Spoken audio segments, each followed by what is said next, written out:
ये जो ग्रंथ हम सभी लोगों को प्राप्त हुआ है, ये ग्रंथ कोई साधारण ग्रंथ नहीं है। प्रथम दिवस की कथा में मैं आप सभी लोगों से चिंतन कर रहा था, कार्य क्षेत्र कोई भी हो, पर जिस कार्य क्षेत्र का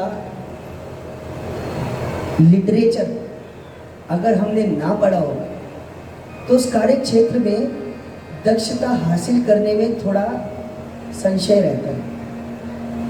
और भैया साधारण सी बात है, जो लोग जिस क्षेत्र में कामयाबी को प्राप्त कर लेते हैं वो लोग अपने अनुभव को लिटरेचर के रूप में हम लोगों को सौंप देते हैं। तभी तो हम थ्योरियां पढ़ते हैं, आइंस्टीन की थ्योरी, इसकी थ्योरी, उसकी थ्योरी। इन लोगों ने अनुभव किया और फिर हमको एक फैक्टर बनाकर, एक सूत्र बनाकर हमारे बीच में सौंप दिया। फिर क्या हुआ, हम लोगों को उस एक्सपीरियंस को गेन करने के लिए ज़्यादा मेहनत नहीं करनी पड़ी, ज़्यादा फोर्स नहीं लगानी पड़ी, ज़्यादा मेंटलिटी डिस्चार्ज नहीं करनी पड़ी, ज़्यादा कुछ उद्यम नहीं करना पड़ा, मेहनत नहीं करनी पड़ी। ऐसे ही मैं आपसे निवेदन कर रहा था कि हम सभी लोगों के आदर्श श्री व्यास जी ने इस संसार का विशिष्ट अनुभव प्राप्त किया। और मैं आपसे एक बात कहूँ, शास्त्र के बारे में ज़्यादा तर्क करने की आवश्यकता नहीं है। अगर समझ ना भी आए तो भी तर्क मत करो। तर्क करने वाले को कोई हासिल नहीं होता है, कुछ मिलता नहीं है। युधिष्ठिर जी कहते हैं, तर्को अप्रतिष्ठा श्रुतियां विभिन्ना। जब यक्षों ने युधिष्ठिर जी से पूछा कि यम नियम आहार प्रत्याहार शास्त्र पुराण वेद किस चीज को हम सही माने, ऐसा कलयुग में संभव होगा? तो युधिष्ठिर जी कहते नहीं, संभव नहीं होगा। तो क्या करना चाहिए? लोग तो तर्क वितर्क करेंगे, तो करने दो ना। वैसे तो तर्को अप्रतिष्ठा, तर्क की कोई प्रतिष्ठा नहीं होती। हमारे आराध्य साकेतवासी परम पूज्य श्री राजेश्वरानंद जी अक्सर अपने आख्यान में एक उदाहरण सुनाया करते थे। वो कहते थे, तर्क करने वाले के साथ क्या होता है। एक विद्यार्थी विदेश से पढ़ाई करके आया और विदेश से जब पढ़कर आया तो उसकी माताजी बड़ी खुश हुई। माँ ने कहा, बेटा तुम इतने वर्ष तक बाहर रहे और तुम पढ़ाई करके आए हो, मुझे बड़ा सुख मिला। और वो माँ अपने बेटे के लिए एक गिलास दूध और थाली में 2 लड्डू रखकर लेकर गई। माँ कहने लगी, बेटा तुमने विदेश में क्या पढ़ा, क्या अध्ययन किया?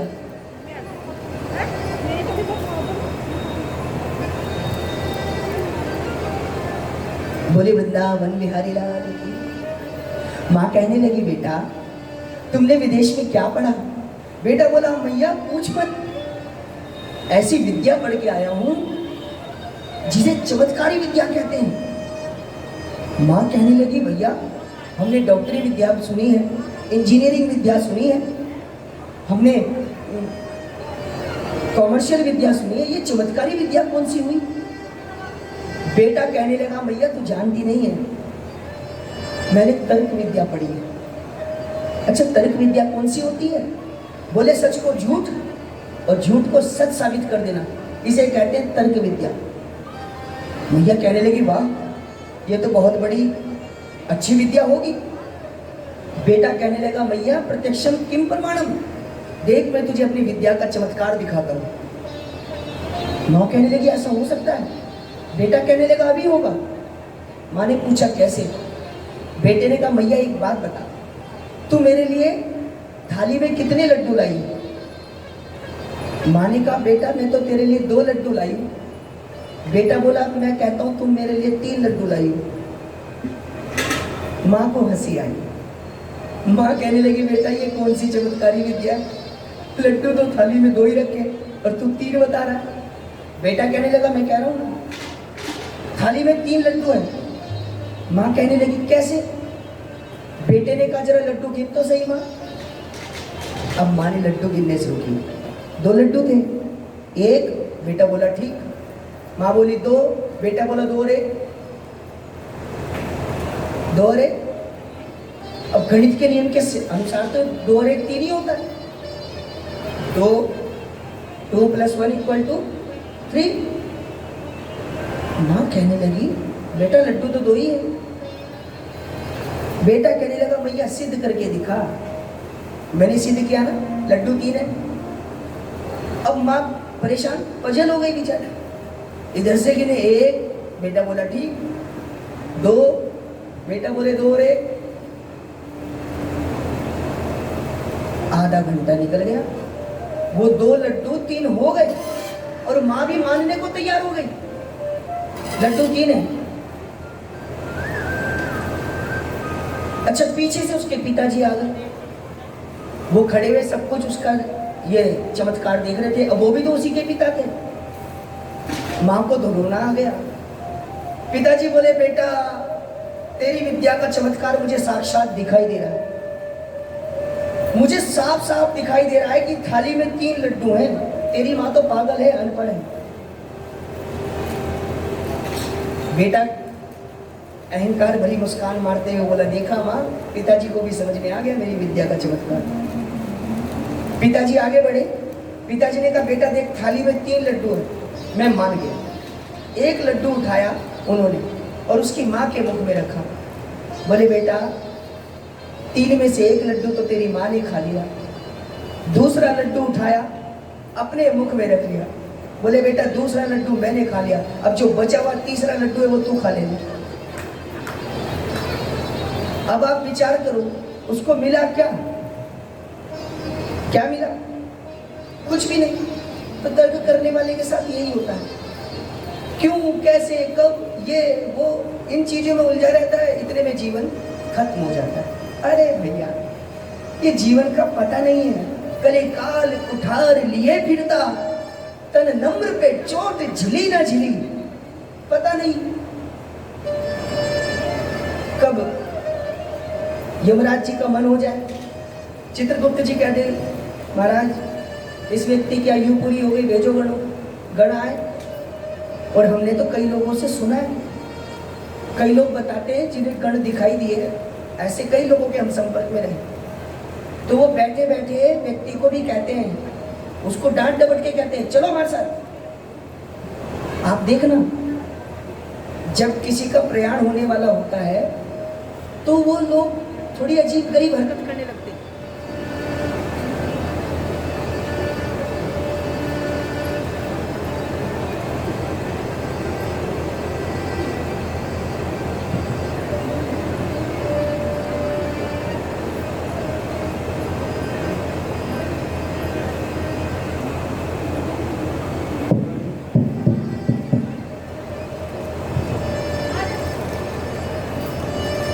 मैं आपसे निवेदन कर रहा था, जिन लोगों का प्रयाण होने वाला होता है, लोग घर के लोग कहने लगते हैं तो पागल हो गए, अजीबोगरीब बातें कर रहे हैं। क्यों? उनको तो गण दिखते हैं। वो बोलते हैं कि मुझे लेने आ रहे हैं, इनको भगाओ यहाँ से। जिसका प्रयाण नहीं होने वाला आता है उनको दिखते नहीं। तो छोटे छोटे बच्चे कहते हैं पापा पागल हो गए, दादा पागल हो गए, दादी पागल हो गई। उनको तो पागल लगने लगते हैं। लेकिन सच है वो उनको दिखने लगते हैं यमराज जी के गण। और उसको वो ये याद दिलाते हैं बेटा जिंदगी भर तूने आनंद लिया, भगवान के नाम का शरण नहीं लिया ना, इसलिए अब देख हम तेरी क्या गति करने वाले हैं। इसलिए जप ले हरि नाम हरि रसना, फिर अंत समय में हिली ना हिली। भैया अंत समय का कोई भरोसा नहीं, इसलिए भगवान का नाम जब भी मौका लगे जप लेना चाहिए। हाँ, मैं आपसे निवेदन कर रहा था, जब युधिष्ठिर जी ने ये बात कही तो यक्षों ने पूछा फिर कौन सा शास्त्र पढ़े? तो बोले शास्त्र पढ़ने का फायदा नहीं है। क्यों? बोले धर्मस्य तत्वम निहताम गुहायाम, धर्म के तत्व को तो छुपा दिया गया है। अब आपको शास्त्र में धर्म नहीं मिलेगा, मिलावट मिलेगी। और वैसे भी जब से हमारे भारत में अंग्रेजों का राज हुआ, लॉर्ड मैकाले की शिक्षा पद्धति हमारे ऊपर लागू हुई है, तब से तो हम लोग करप्ट हो गए। लॉर्ड मैकाले ने पूरे इंडिया का भ्रमण किया और अपनी कमिश्नरी में जाकर रिपोर्ट दी, कहा कि हम इंडिया के लोगों को मानसिक रूप से गुलाम नहीं बना सकते। क्यों? बोले इन लोगों में बड़ी एकता है। क्यों? बोले इन लोगों की जो पढ़ाई है वो बड़ी एडवांस है। इन लोगों को पढ़ाया जाता है यथा पिंडे तथा ब्रह्मांडे। इतना ही नहीं, हम जो लोग रिसर्च कर रहे हैं वो सब चीजें इनको पहले पढ़ाई जा चुकी है। और सबसे बड़ी बात, इन लोगों के बीच में जो पढ़ाई है वो इनको डिवाइड नहीं करती, वो इन लोगों को एक करती है, इन लोगों को सिमिलर बनाती है।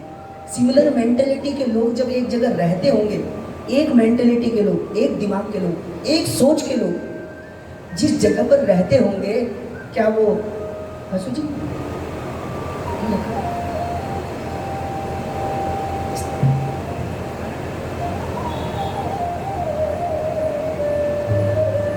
बोली माँ के बिहारी लाल की।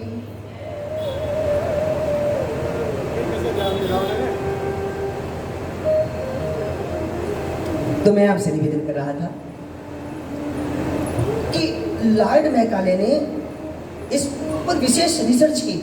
उन्होंने कहा कि इन लोगों की पढ़ाई बहुत ज़्यादा मजबूत है, तो पहले इनके स्टडी सिस्टम को करेक्ट किया जाए, उसमें मिलावट करो। उन्होंने मिलावट की, सभी शास्त्रों में मिलावट करवाई गई। और भैया देखिए, जयचंद तो हर युग में हुए। उस समय के जयचंदों ने शास्त्रों में मिलावट कर दी। शंकर जी जैसे प्रबुद्ध भगवान से उन्होंने भरी सभा में पार्वती जी को गोद में बैठाने की हरकत करवा दी और लोगों ने एक्सेप्ट भी कर लिया। फिर लोग कहते हैं कि हिंदू धर्म कैसा है, जिनके देवता सभा के बीच में अपनी पत्नी को अपनी गोद में बैठा लेते। अब बेचारे प्रवचन करता वो बहाने ढूंढते घूमते हैं, क्या करेंगे फिर? अरे नहीं नहीं, शिव जी ने इसलिए करके दिखाया ताकि ऐसा हो जाए। शिव जी ने, अरे नहीं, आप शास्त्र की लैंग्वेज पढ़ो ना। एक अध्याय की भाषा दूसरी होती है, दूसरे अध्याय की भाषा दूसरी होती है। ऐसे राम जी के ऊपर आक्षेप करते हैं। जो राम जी अपनी पत्नी को उस समय के महादानव, जो उस समय की सुप्रीम पावर था, जैसे आज कहते हैं ना पूरे वर्ल्ड में सुप्रीम पावर अमेरिका, उस टाइम पे पूरे वर्ल्ड की सुप्रीम पावर रावण था, जिसकी कैद से छुड़ा करके श्री राम अपनी पत्नी को छुड़ा कर लाए हो। किसी अरे गहरे नत्थु गहरे के कहने पे अपनी पत्नी को घर से भगा देंगे, एक्सेप्टेबल नहीं है। हमें लैंग्वेज पे ध्यान देना होगा। हम पढ़ते तो है नहीं, सुनते हैं केवल। जिसने जैसा कहा हमने स्वीकार कर लिया। हमारे भारत के लोग बड़े सीधे हैं, उन लोगों के दिमाग को घुमाना कोई ज्यादा बड़ी बात नहीं है। इसलिए हमें धर्म के प्रति जागरूक होना होगा। हम लोग खुद जागरूक नहीं है, इसलिए हमारी आने वाली जनरेशन को हम जागरूक नहीं बना पाते और फिर हम कुछ समय के बाद रोने लगते हैं। हमारे बच्चे हमारी बात नहीं मानते, मंदिर नहीं जाते, आरती में खड़े नहीं होते। वही उसका कारण यही है। जब पहले माता गर्भिणी होती थी तो भगवान की कथा सुनती थी।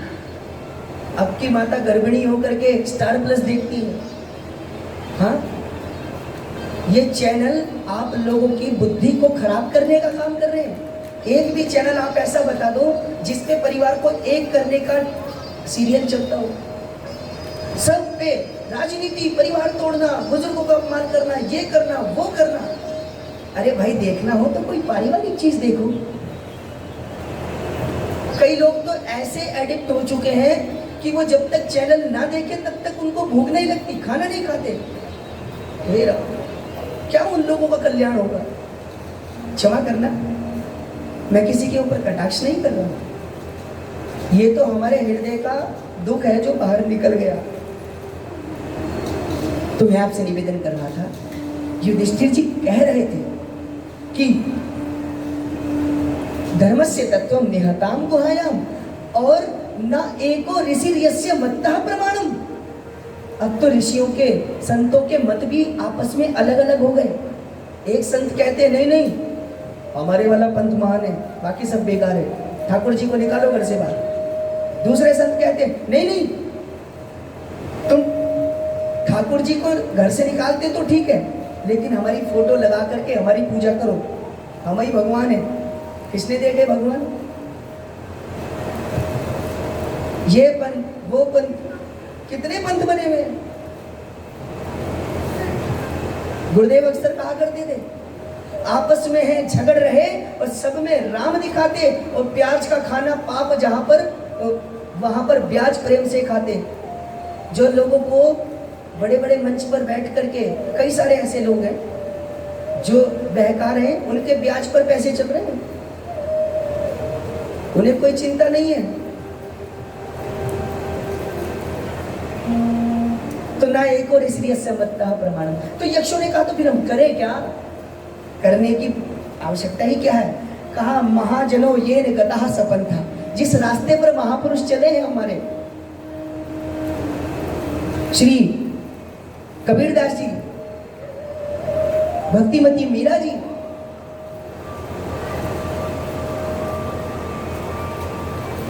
भक्त नरसिंह जी, संत तुकाराम जी, अरे ऐसे ऐसे दिव्य संत हुए हमारे भारत में। इनके पद चिन्हों पर भी अगर हम चल जाए तो भी ठाकुर जी मजबूर हो जाए हमें दर्शन देने के लिए। बलवा के बिहारी लाल की जय। इस प्रकार युधिष्ठिर जी हम सभी लोगों को समझा रहे हैं। और भागवत में पूज्य व्यास जी कहते हैं उत्थाय प्रणमोदयेव श्रीमद्भागवतम नर धन पुत्रास्तथा दारान् भक्तिं च प्रददाम्यहम्। अगर कोई व्यक्ति पूरे भाव से भागवत जी को रोज प्रणाम करे या भागवत जी की शरण ले तो उनको सब कुछ मिल सकता है। कल्पतरु है भक्ति, पुत्रांश तथा दारण। अगर वो चाहे वो उसको धन संपत्ति बढ़ानी है तो भागवत जी की सेवा करे। वो चाहते हैं कि उनके घर में पुत्र पुत्री प्राप्त हो तो वो भागवत जी की सेवा करे। मैं आपसे निवेदन करूं, देहरादून में डॉक्टर नवानी जी हैं जो न्यूरोलॉजिस्ट हैं।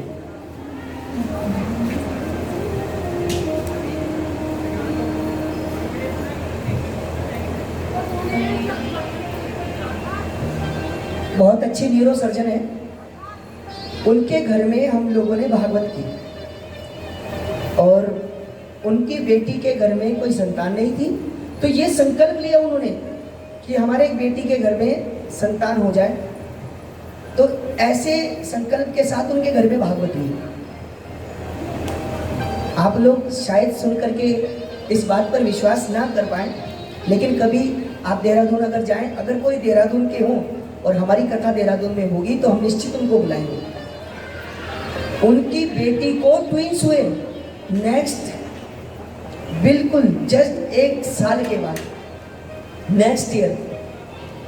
अब आप सोचो भागवत क्या नहीं दे सकते, बशर्ते हम लोग बिल्कुल प्रेम से और भाव से ठाकुर जी की सेवा करें।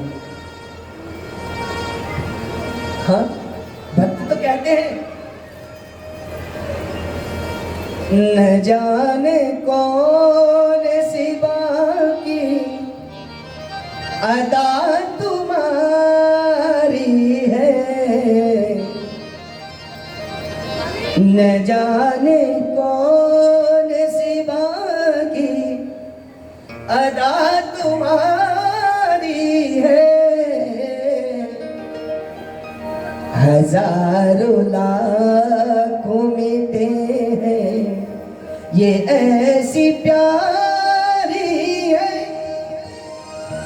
कभी हमें भी मिटाओ तो कोई बात बने, तेरे बगैर सांवरिया जिया नहीं जाए, आगे बाह पकड़ लो तो कोई बात बने, तेरे बगैर सांवरिया जिया नहीं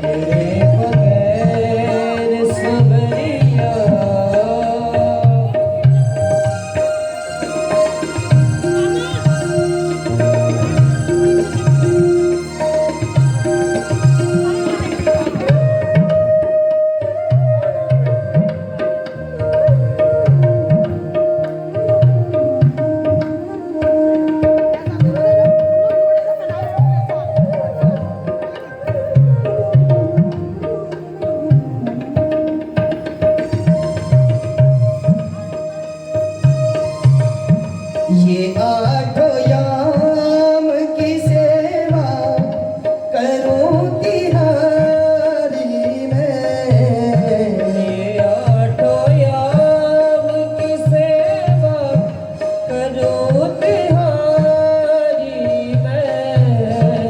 ये आठों याम की सेवा करूं तिहारी मैं, ये आठों याम की सेवा करूं तिहारी मैं,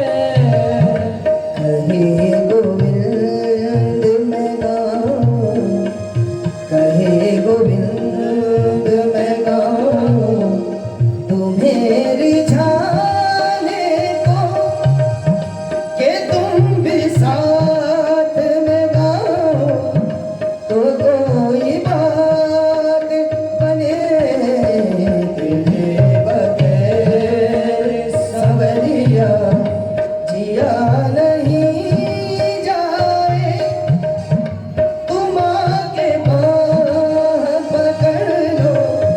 तो कोई बात बने, तेरे बगैर सांवरिया। तो भागवत जी ऐसा कल्पतरु है कि हम जो चाहे भगवान से प्राप्त कर सकते हैं। परीक्षित जी भगवान सुखदेव से नित्य प्रश्न कर रहे हैं और उनके प्रश्नों का उत्तर देते हुए सुखदेव जी आज महाराज मनु के वंश वर्णन की ओर बढ़ रहे हैं। देवहूति, प्रसूति, आकुति, इनके जीवन चरित्र को सुना करके उनके पुत्र उत्तानपाद, जिनके पुत्र ध्रुव, उनके विषय में बताया कि उत्तानपाद कौन है। उत्तानपाद आप और हम सभी। उत्तानपाद माने जिसके पैर ऊपर को होते हो और सिर नीचे को हो। तो अब हम आपसे पूछे, ऐसा कौन सा व्यक्ति है जो गर्भ में ऊपर की ओर न लटका हुआ हो? अरे भाई 100 में से 99.99% लोग तो लटके हुए ही होते उल्टे। एक आधा व्यक्ति वो होता है जो लोगों की मोच ठीक करने के काम आता है। तो आप और हम सभी लोग उत्तानपाद हैं। अच्छा, आप विचार करें, उत्तानपाद की 2 पत्नियां हैं, सुनीति और सुरुचि। पहली पत्नी सुनीति है और सुरुचि से वो बाद में विवाह करके लाए, आखेट खेलने गए थे। और हम कहते हैं कि हर उत्तानपाद की 2 पत्नियां होती हैं। अब कई लोग तो हमें सोच रहे होंगे गुरुजी क्या बोल रहे हैं मंच से, है विकृति हो रही है। अरे नहीं, सच में दो पत्नियां कौन, एक सुमति और एक कुमति। हाँ, तुलसीदास जी कहते हैं सुमति कुमति सबके उर रहे, नाथ पुराण निगम यस कहे, सुमति कुमति सबके उर रहे, नाथ पुराण निगम यस कहे, सुमति कुमति सबके उर रहे, नाथ पुराण निगम यस कहे, नाथ पुराण निगम यस कहे, नाथ पुराण निगम यस कहे। हम सभी लोगों के पास सुमति और कुमति ये दो प्रकार की बुद्धि होती है। कुमति सुरुचि है, सुमति सुनीति है। विचार करें, बहुत बार ऐसा होता है कि हम कोई गलत काम करने जा रहे हैं तो बुद्धि कहती है नहीं ये काम गलत है, तो ये कुमति रूप, ये कुमति पता किसके साथ रहती है? हमारे मनीराम के साथ। ये मनीराम बड़ा खतरनाक है। मन के हारे हार है, मन के जीते जीत, मन ही मिलाए राम सो मन ही करे भजी। हाँ, ये मनीराम फिर कहता है सुरुचि से कहता है ये सुनीति तो पागल है, ये तो हर बात में टांग अड़ाती रहती है। कई बार होता है घरों में भी अगर कोई अर्धांगिनी किसी बात में ज्यादा वाद विवाद करे तो घर के स्वामी या घर के और लोगों को आदत हो जाती है, बोलते हैं इसका तो काम ही है बोलना, बोलने दो, हमें जो करना करेंगे। ऐसे ही सुरुचि सुनीति की बात नहीं मानती। अच्छा, एक बात और भी है, हम सभी लोग सुरुचि को ही पसंद करते हैं। हमें अपनी रुचि, अपनी पसंद आराम प्रिय है। जब तक हम सो रहे हो हमें कोई छेड़े ना, हमें कोई कुछ कहे ना, हम कैसा भी खाएं, हमें कोई ये ना कहे ये खाने से नुकसान होगा, ये खाने से तुम्हें बीमारी हो सकती है, समस्या हो सकती है, कोई ना कहे ना। सुनीति की याद तो हमें तब आती है जब हम बिल्कुल धाराशायी हो जाते हैं। तो मैं आपसे निवेदन कर रहा था, उत्तानपाद की दो पत्नियां और सुनीति के पुत्र हैं उत्तम, और सुरुचि के पुत्र हैं उत्तम और सुनीति के पुत्र हैं ध्रुव। यानी कि अच्छी सोच, अच्छी विचार के साथ यदि कोई निर्णय लिया जाए तो वो ध्रुव होता है, अटल होता है। और सुरुचि माने उत्तम, अच्छा, बहुत सुंदर। लेकिन वो कब तक, कितनी देर तक? तब तक जब तक वो हमें नुकसान नहीं दे देता है, तो वो उत्तम होता है, हमारी मनपसंद का होता है। सुरुचि का पुत्र, सुरुचि का भाव, सुरुचि का फल, श्रुति। तो मैं आपसे निवेदन कर रहा था, उत्तानपाद जब अपनी अर्धांगिनी सुरुचि से विवाह करके आए तो सुनीति को सुरुचि के कहने पर बाहर निकाल दिया। एक दिन आंखें करते हुए वो सुनीति के पास पहुंचे जहां पर सुनीति ने निवास किया हुआ था, और भगवत कृपा से ध्रुव का प्रादुर्भाव उनके गर्भ में हुआ। इधर सुरुचि के पास उत्तम का प्रादुर्भाव हुआ। सुनीति नित्य सत्संग क्या करती थी, नित्य भजन क्या करती थी।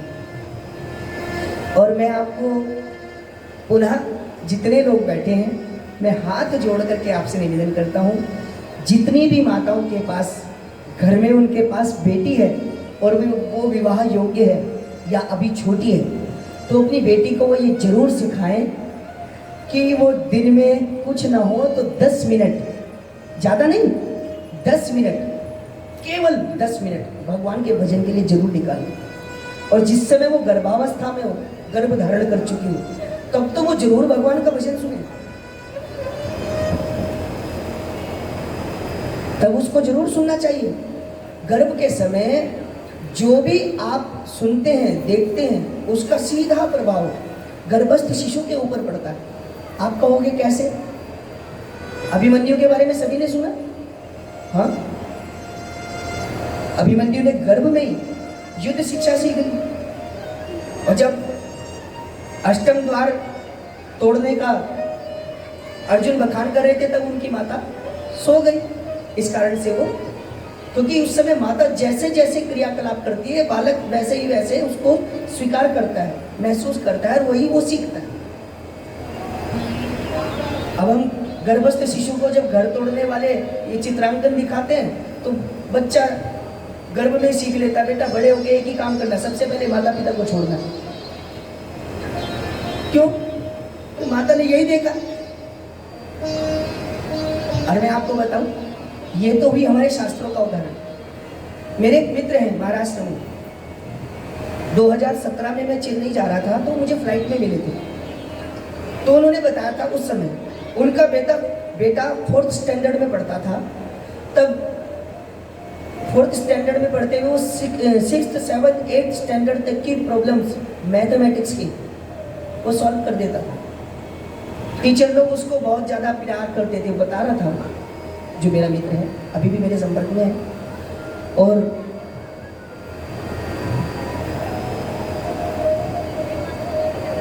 हमारी, मैं आपको बता रहा था ना परसों, मेरी माता जी, हमारी डोली माता जी मेरी माँ है, मेरी बड़ी बहन यानी हमारी माता जी की सुपुत्री इसलिए कह रहा हूँ क्योंकि जो काम आजकल हम माताओं को सिखाते हैं वो कर रही हैं। जब हमारी भांजी उनके गर्भ में थी उस समय उन्होंने बहुत भजन किया, उसका फल ये है कि आज वो 7 साल की उम्र में गीता के कई श्लोकों पर इंग्लिश में व्याख्यान दे देती है। भजन सुनने की आदि है। आजकल के बच्चे तो मोबाइल पर पबजी गेम खेलते हैं, वो ठाकुर जी की कथाएं सुनती है। तो इसलिए गर्भस्थ शिशु को भगवान का भजन जरूर सुनाना चाहिए ताकि कल के दिन वो आपको छोड़ के ना भागे, संस्कार मिले। तो मैं आपसे निवेदन कर रहा था, सुनीति ने यही किया, वो संतों के पास बैठती भगवान का भजन सुनती। ध्रुव का पृथ्वी पर प्रादुर्भाव हुआ और ध्रुव धीरे धीरे बड़े होने लगे। 4-5 वर्ष का बालक परिवार से बाहर निकलता है और सबके बीच में खेलने कूदने लगता है। परिवार जब ध्रुव जी खेलने कूदने लगे तो सभी लोग अपने माता पिता का बखान भी, माता बुला रही हैं, पिताजी बुला रहे हैं, तो सब लोग ऐसे बोलते थे। तो ध्रुव जी को थोड़ा बुरा लगता था क्योंकि वो माता के पास रहते, पिता का तो पता ही नहीं कहाँ है। एक दिन किसी ने पूछ लिया, ध्रुव तुम्हारे पिता का नाम क्या है? अब ध्रुव जी बोले हमें पता ही नहीं। तो ध्रुव जी आए और अपनी माता जी से पूछा, माता जी मेरे पिताजी कौन है, कहाँ रहते हैं? वो कभी मुझे देखने नहीं आए, मिलने नहीं आए। तो माता ने बताया, बेटा इस पूरे राज्य के राजा तुम्हारे पिता हैं, तुम एक राजा के पुत्र हो, राजकुंवर हो। ध्रुव जी ने जिद की कि मैं अपने पिताजी से मिलना चाहता हूँ। माता ने कहा ठीक है तुम जाओ। और ध्रुव जी अपने पिताजी से मिलने गए। अच्छा, छोटे बालक को देखा तो तानपाद के मन में भी पुत्र के प्रति प्रेम आया। जब ध्रुव जी को उन्होंने गोद में उठाया तभी सुनीति जी का वहां पर आगमन हुआ और सुनीति जी ने ध्रुव जी को ऐसे फेंक के मारा जैसे कोई कागज उठाकर इधर फेंक दे, और क्रोधित होकर के बोली, ध्रुव अगर तुम अपने पिता की गोद में बैठना चाहते हो तो जाओ पहले भगवान की तपस्या करो और तपस्या करके भगवान के दर्शन करो, और जब भगवान तुम्हें दर्शन दे तो उनसे वरदान मांगना कि तुम्हें सुनीति की गोद प्राप्त हो, सुरुचि की गोद प्राप्त हो।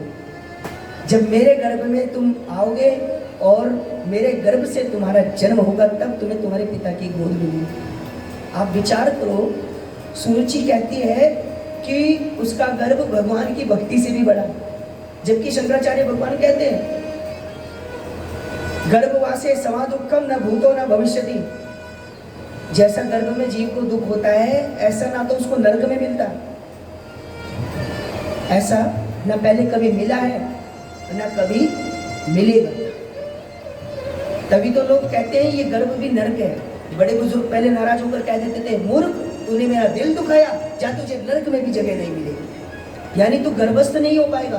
पहले महीने का दूसरे महीने का गर्भ छीन हो जाता है लोगों का, वो ऐसे श्रापित लोग होते हैं। तो मैं आपसे निवेदन कर रहा था, ध्रुव को ये बात अच्छी नहीं। जैसे सांप पूंछ पर पैर रखने पर नाराज हो जाता है, वो भी हो गई। तो माता के पास जाकर बोले भी माता मुझे ऐसे बोलती है, बताओ माता जी ये बात बोलने की है, लेकिन धन्य है सुनीति जी। उन्होंने कहा बेटा तेरी माता ने गलत थोड़ी कहा, अरे उसने तुझे जगत पिता की गोद में बैठने के लिए कहा। भगवान की भक्ति करेगा तो अच्छा होगा ना। आप सोचो उनकी जगह कोई और होती तो वो वहां जाकर के युद्ध कर लेती। तुम कौन होती हो मेरे बालक को कहने वाले। लेकिन धन्य है सुनीति जी। सुनीति जी के कहने पर ध्रुव जी वन में तपस्या करने चले। अब नारद जी ने सोचा कि ये अद्भुत बालक है जो छोटी उम्र में भगवान का भजन करने जा रहा है, तो क्यों ना इस बालक को मैं शिष्य बना लूं। तो नारद जी ध्रुव जी के पास पहुंचे। ध्रुव जी ने नारद जी को देखा, प्रणाम किया, कोई संत है। ध्रुव जी ने पूछा, नारद जी ने पूछा, ध्रुव तुम कहाँ जा रहे हो? तो ध्रुव ने बोला कि मैं तपस्या करने जा रहा हूँ, भगवान के दर्शन करने के लिए। नारद जी ने पूछा, अच्छा तुम्हें इतना विश्वास है? ध्रुव जी बोले, हाँ मेरी माता ने कहा तुम्हें भगवान के दर्शन होंगे। अच्छा एक बात बताओ, तुम तो बहुत छोटे हो, तुम्हें भूख प्यास नहीं लगती? ध्रुव जी बोले, लगती है, दिन में 4-4 बार मेरी माता मुझे भोजन कराती है। नारद जी बोले, तो वन में तुम्हें कोई खिलाने वाला भी नहीं होगा, तब क्या करोगे? तो ध्रुव जी का संस्कार देखो। ध्रुव जी ने कहा, अरे बाबा जी आप इतना नहीं जानते, मेरी माता ने मुझे सिखा रखा है। क्या? जब दांत नहीं थे दूध दियो, अब दांत दिए कछु खाए को देगो। अरे जब हमारे दांत नहीं थे तब भगवान ने कृपा करी और माता के वक्ष स्थल से हमारे लिए दुग्ध की व्यवस्था की, और अब दांत दिए तो कुछ खाने के लिए भी देंगे। नारद जी कहते हैं तुम इतने विश्वास से कैसे कह सकते हो? तो ध्रुव जी कहते हैं, क्यों ना कहूं, अजल में थल में पशु पक्षिन में सबके सुधिले वो मेरे भिले हो। अरे इतने सारे लोग हैं, पशु पक्षी हैं, पशु पक्षी कहीं काम करने थोड़ी जाते हैं, तब भी उनका पेट भरता है, उनको भोजन मिलता है। तो भगवान की तो कृपा है, तो जब उनको भगवान देते तो हमें क्यों नहीं देंगे? और बाबा जी एक बात कहूं, भगवान तो इतने कृपालु हैं, कितने, जान को दे अजान को दे, जहान को दे वो मोह को भी दे। भगवान सबको देते हैं। आप सोचें पीछे कोरोना काल में इतनी बुरी स्थिति रही है, पूरे विश्व की जीडीपी डाउन हो गई, लोगों के रोजगार चले गए, लोगों की जॉब्स खत्म हो गई, लेकिन उसके बाद भी लोगों को खाना तो मिला ना। लोगों के मन में प्रेरणा आई, चलो भैया आज कुछ लोगों के पास पैसे नहीं है तो हम सभी लोग इकट्ठे करके उन लोगों को भोजन करा। हुआ कि नहीं? तो भगवान अपने आप देते हैं, भगवान सबके लिए करते हैं। तो मैं आपसे निवेदन कर रहा था कि ध्रुव जी ने कहा, जान को देत अजान को देत जहान को देत वो मोह को भी दे हो। और दुख का कारण क्या है? मनेव मनुष्याणाम कारणम मोक्ष बंधनम। गीता में भगवान कहते हैं मन ही मोक्ष और बंधन का कारण है। इसलिए मैं अपने मन को समझाता हूँ, बाबा जी रे मन मूर्ख तू सोच करे क्यों, क्योंकि सोच करे कछु हाथ न ए हो। सोच करने की आवश्यकता, ज्यादा सोचने की आवश्यकता नहीं है। हाँ, परम पूज्य हमारे आराध्य साकेतवासी श्री राजेश्वरानंद जी, मेरे मुख से बार बार उनका नाम इसलिए निकलता है क्योंकि हमारा जीवन तो उनकी कृपा से बदला है। वो अक्सर अपने आख्यान में एक बात कहा करते थे, आओ मिल बैठे हैं हम, कुछ प्यार की बातें करें, हो चुका जिक्रे जहां उस यार की बातें करें। किस यार की? जिस्म देकर जिस्म के संग जिसने जानो दिल दिया, हम सभी बैठकर उस दिलदार की बातें करें। क्यों करें?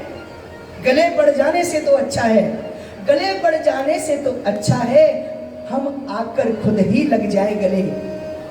क्यों? अरे छोड़कर तकरार, हम आज त्योहार की बातें करें। राजेश, जिनको मिल चुका हो मेरे ठाकुर की मोहब्बत का मजा, फिर क्यों बैठकर वो बेकार की बातें करें। अब तो हमें केवल और केवल भगवान से काम है।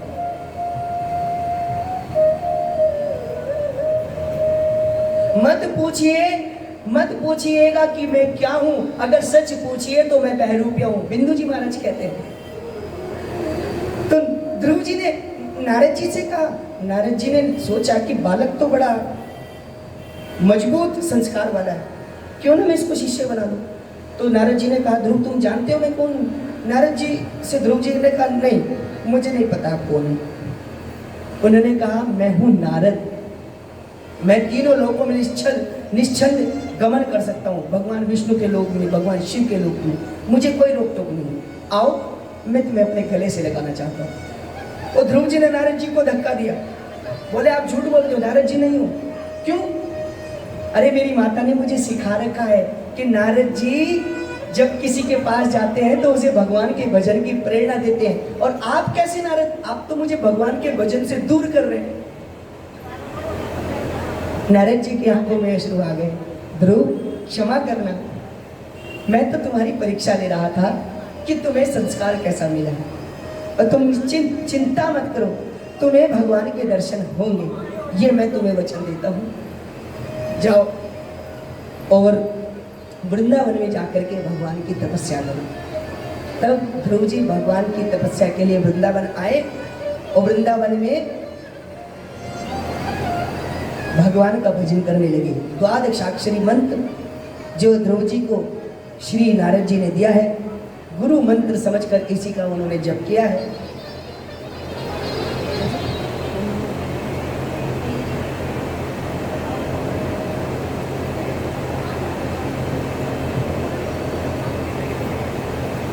द्वादशाक्षरी मंत्र का जप करते रहे। ओम नमो भगवते वासुदेवाय, ओम नमो भगवते वासुदेवाय, वासुदेवाय मेरो नंद नंदनाय, वासुदेवाय मेरो नंद नंदनाय। ओम नमो भगवते वासुदेवाय, ओम नमो भगवते वासुदेवाय, ओम नमो भगवते वासुदेवाय, ओम नमो भगवते वासुदेवाय। वासुदेवाय मेरो नंद नंदनाय, वासुदेवाय मेरो नंद नंदनाय, वासुदेवाय मेरो नंद नंदनाय, वासुदेवाय मेरो नंद नंदनाय। ओम नमो भगवते वासुदेवाय, ओम नमो भगवते वासुदेवाय, वासुदेवाय, वासुदेवाय।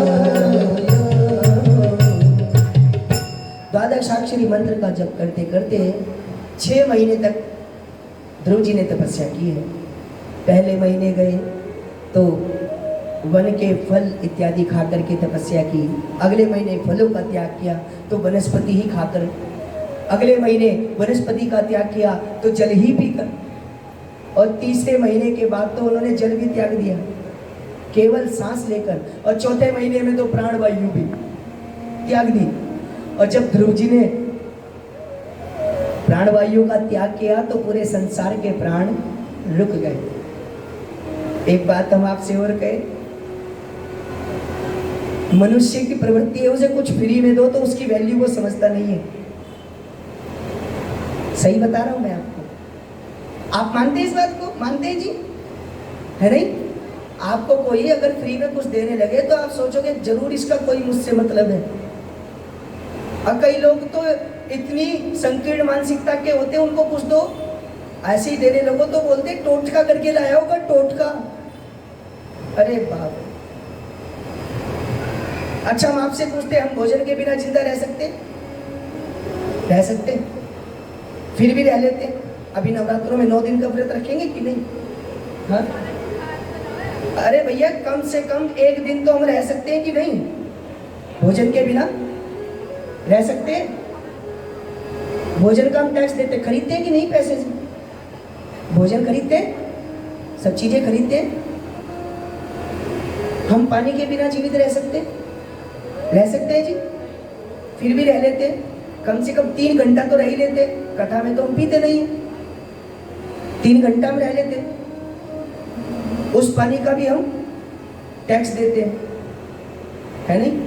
अच्छा, हम आपसे पूछते हैं क्या हम वायु के बिना जीवित रह सकते हैं? 1 मिनट के लिए अगर हवा बंद हो जाए तो सबकी हवा खराब हो जाएगी। हाँ, फिर भी हमारी नजर में हवा की कोई वैल्यू नहीं। अभी ये जो सेकंड सेशन था कोरोना का, अभी थर्ड सेशन वर्ल्ड में थोड़ा सर्वाइव हो रहा है। सेकंड सेशन में आपने देखा ना लोग कैसे घूम रहे थे ऑक्सीजन सिलेंडर के लिए। तब पता चला कि भैया ये ऑक्सीजन, ये जो वायु है, इसकी क्या वैल्यू है। तब सिलेंडर के लिए लोग हजारों रुपया खर्च करने को तैयार थे।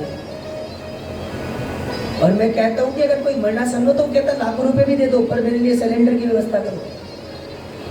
तो जब टैक्स देते हैं, जब कोई चीज फ्री में हम लेते हैं तो हमें उसकी वैल्यू समझ में नहीं आती। ऐसी भगवान की कथा है। कई सारे प्रवक्ता ऐसे हैं जो धन नहीं मांगते, हम भी हैं। हमें विशेष धन की कोई अपेक्षा नहीं है, पर हम किसी से कहें, हमसे कोई बात करते, महाराज कथा करवानी, महाराज कथा करवानी है। अच्छा ठीक है, आप अपना पैकेज बताओ। अब हम क्या पैकेज बताएं? हम तो कहते जी हमें तो केवल व्यवस्था चाहिए। हमारे इस संघ में भगवान के स्वरूप जो गंधर्व और आचार्य लोग हैं, आप उनकी व्यवस्था कर दीजिए, हमें तो कुछ चाहिए नहीं, तुलसी का दल भी मिलेगा तो भी चलेगा। तो बोलते हैं कथावाचक को एक्सपीरियंस नहीं है। वो सोचते हैं ये कथावाचक को कथा ही करनी नहीं आती इसलिए पैसे ही नहीं मांग रहे। फ्री में कुछ दो तो वैल्यू समझते ही नहीं लोग। फिर हमने भी सोचा ठीक है भैया, लोग नहीं मानते तो कोई बात नहीं, फिर हम खुद ही कथा कर लेते हैं। मंदिर में बैठते हैं हम लोग आचार्य जी में, कभी ये मुझे कथा सुनाते, कभी हम इनको कथा सुनाते। क्या करें? हमारा तो कथा मात्र एक जीवन हो रखा है ना कथा किए बगैर चैन आता है और ना कथा सुने बगैर चैन आता है। हाँ,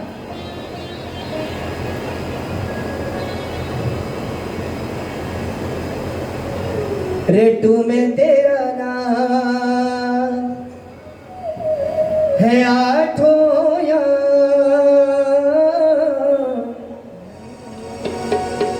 रेटू में तेरा नाम है आठों या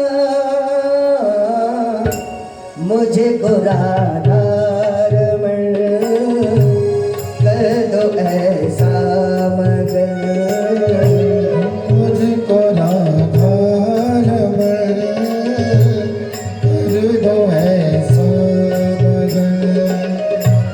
रेटू में तेरा नाम है आठों या रेटू में तेरा नाम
संसार की प्राण वायु को रोक दिया तो सभी देवता आज भगवान के पास गए हैं और भगवान स्वयं ध्रुव जी को दर्शन देने नहीं, स्वयं ध्रुव जी के दर्शन करने आए हैं।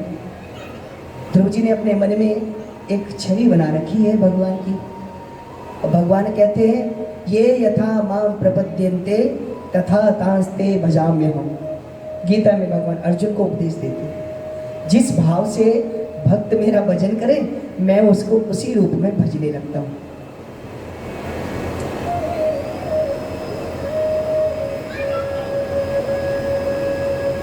भगवान आए, भगवान ने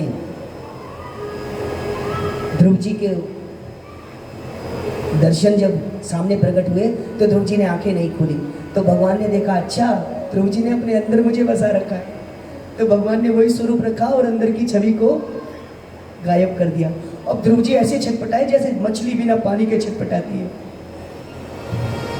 और ध्रुव जी ने आंखें खोली, कहाँ गए भगवान, कहाँ गए? तब देखा रे भगवान तो सामने। अब भगवान को प्रणाम करने के लिए, उनकी स्तुति करने के लिए जीवा से शब्द नहीं फूट रहे, और ध्रुव जी भगवान को देख रहे हैं, देखते चले गए, देखते चले गए। अब भगवान ध्रुव जी को देखे और ध्रुव जी भगवान को, हाँ 4 मिले 64 किले पुलकित 7 करोड़, 4 मिले 64 किले 20 रहे करजोर, और प्रेमी से प्रेमी मिले पुलकित 7 करोड़। जब मैं था तब हरि नहीं, हरि मिले तो मेरा पता नहीं। भगवान ध्रुव जी को देखकर मुस्कुरा दिए। ध्रुव जी ने सोचा भगवान मुस्कुरा रहे, मैं भी मुस्कुराऊं, तो भगवान भी मुस्कुरा रहे, ध्रुव जी भी मुस्कुराने लगे। आकाश मंडल में देवता हाथ जोड़कर खड़े, वो भी मुस्कुराने लगे। इस छवि का दर्शन सुखदेव जी कर रहे, सुखदेव जी भी मुस्कुराने लगे। सुखदेव जी ने देखा गुरुदेव मुस्कुरा रहे, तो परीक्षित जी ने देखा कि सुखदेव जी मुस्कुरा रहे, गुरुदेव मुस्कुरा रहे, तो परीक्षित जी भी मुस्कुराने लगे। अच्छा भगवान क्यों मुस्कुराए? भगवान तो इसलिए मुस्कुराए कि धन्य हो ध्रुव, लोग मेरी तपस्या करते हैं मेरा दर्शन करने के लिए, और तुम्हारी तपस्या इतनी प्रभावी कि मैं तुम्हारा दर्शन करने आया हूं। ध्रुव जी इसलिए मुस्कुराए कि लोग तो इतने बड़े बड़े श्लोक, इतने बड़े बड़े श्लोक भगवान की स्तुति में बोलते हैं, हाँ शांताकारम भुजगशयनम पद्मनाभम सुरेशम, और यहाँ है कि मुझसे कुछ बोला ही नहीं जा रहा क्योंकि मैंने कुछ पढ़ाई नहीं की। और तो और देवता इसलिए मुस्कुराने लगे कि धन्य है ध्रुव जी, जिन्होंने महज 5 वर्ष की आयु में भगवान को पा लिया।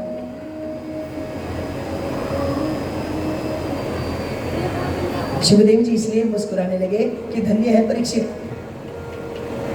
जिसकी वजह से मुझे आज भगवान की छवि का दर्शन करने का मौका मिला। और परीक्षित जी इसलिए मुस्कुरा रहे हैं क्योंकि 7 दिनों में मुझे मरने का मौका, मरने का श्राप मिला था, मृत्यु का श्राप मिला, लेकिन इस श्राप को तो वरदान में गुरुजी ने बदल दिया। अरे कहाँ मिलती है भगवान की कथा, और वो भी इतने सुंदर ढंग से, जैसे सुखदेव जी जैसा प्रवक्ता किसी को कथा सुनाए। भगवान ने अपने शंख से ध्रुव जी की जीवा का स्पर्श कराया। ये देखिए जी, शंख जो है ना, ये कोई छोटी मोटी चीज़ नहीं है। मैं आपको बता दूं, घर में शंख जरूर रखें, और शंख में जब भगवान की पूजा करें तो जरूर जल रखें, और भगवान की जब पूजा करें दीपक जला करके भगवान के चरणों में उस शंख को परिक्रमा करा करके उस शंख के जल का पूरे घर में प्रक्षालन करना चाहिए, अपने शरीर पर करना चाहिए। अभी अभी का मैं आपको एक प्रमाण बता रहा हूँ। हरिद्वार में ललिता आश्रम है। ललिता आश्रम में बहुत सारे भक्त आते हैं। एक भक्तनी आई पंजाब की, हम मां गुरु जी की सेवा में थे। उसकी आंखें खराब हो गई, बिल्कुल रोशनी, आप ये मानिए कि मुश्किल से 8% रह गई होगी, 92% डल। डॉक्टर्स ने कहा कि अब कुछ नहीं हो सकता, तो उनके ऊपर प्रयोग किया गया। 41 दिन तक लगातार भगवान की पूजा, अभिषेक, भगवान का स्नान इत्यादि कराकर उस जल का अभ्यर्जन उनकी आंखों पर कराया गया शंख के माध्यम से। आप लोग सैनी जी, आज आपने ठाकुर जी का स्नान किया था, तो उस जल का अभ्यर्जन किया होगा ना नेत्रों पे। वो इसीलिए कराया जाता है ताकि आपके शंख से होता है ना भगवान का स्नान। शंख मध्य स्थितम तोयम केशवो भ्रामितो परि अंग लग्न मनुष्याणाम ब्रह्म हत्या व्यपोहति सर्वम कष्टम व्यपोहति। शास्त्र कहता है कि किसी व्यक्ति को अगर ब्रह्म हत्या का दोष भी लगा हो और वो भगवान के स्नान के जल को शंख के माध्यम से अपने शरीर पर मार्जन कर ले तो ब्रह्म हत्या का दोष खत्म हो जाता है। उस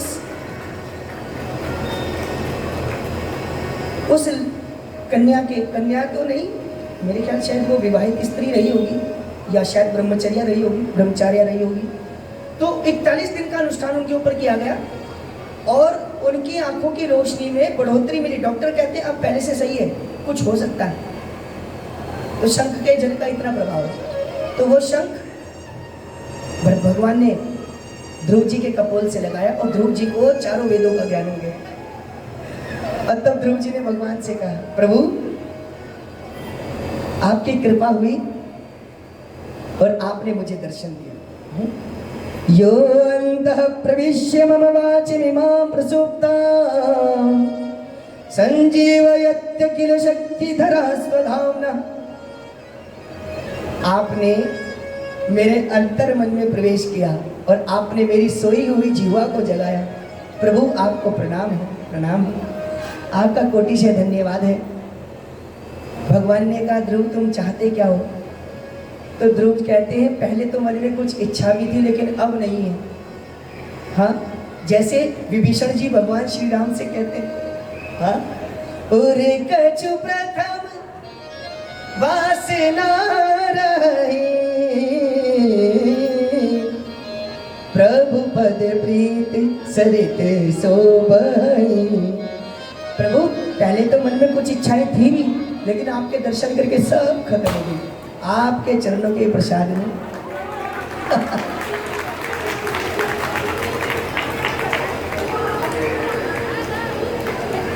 ये तो ठाकुर जी इंडिकेशन दे रहे, जल्दी करो भैया, बहुत दूर दूर से आ रखे हैं लोग दर्शन करने।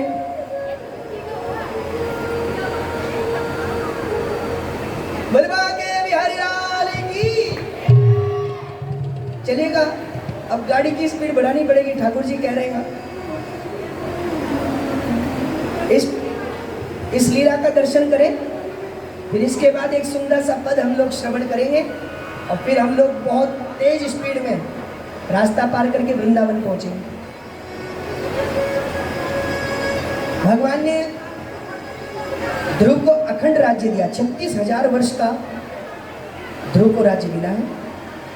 और शिशुमार की पुत्री ब्रह्मी से उनका विवाह हुआ है। उनके 2 पुत्र हैं, कल्प और वत्स। इनके वंश में आगे जाकर के महाराज अंग हुए हैं जो बौद्ध धर्मात्मा थे और ध्रुव के ही वंश में यानी अंग जी के पुत्र हुए हैं वेण। ये बहुत अधर्मी राजा हुए और इनके वंश में महाराज पृथु हुए। बोलिए भगवान पृथु जी महाराज की। मैं पहले दिन आपसे कह रहा था, दूसरे दिन की कथा में, हमारे यहाँ अगर एग्रीकल्चर प्रोफेसर कोई हुए सबसे पहले तो महाराज पृथु हुए, जिन्होंने हमें खेती करना सिखाया। तो महाराज पृथु, क्योंकि अंग के महाराज वेण के इतने ज्यादा पाप थे कि प्रकृति ने सब कुछ अपने में समेट लिया और उसके बाद पृथु ने ऐसा यत्न किया कि धरती माता ने प्रकट होकर के गाय का रूप रखा और कहा कि तुम धर्म का आधार लेकर के इस मेरा दोहन करो, तब मैं तुम्हें अपनी गोद से अपने गर्भ से सब कुछ दूंगा। ऐसी सुंदर कथा का श्रवण भगवान सुखदेव जी करा रहे हैं। आए हम सभी लोग एक सुंदर से पद का गायन यहाँ पर कर रहे हैं, इसके बाद आगे की कथा में प्रवेश करेंगे। सुन राधिका दुलारी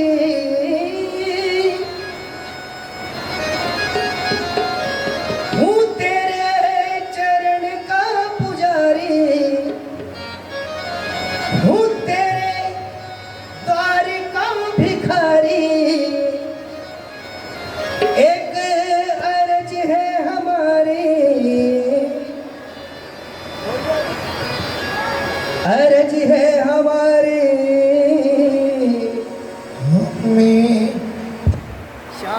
ना मिला हमें, श्याम ना मिला।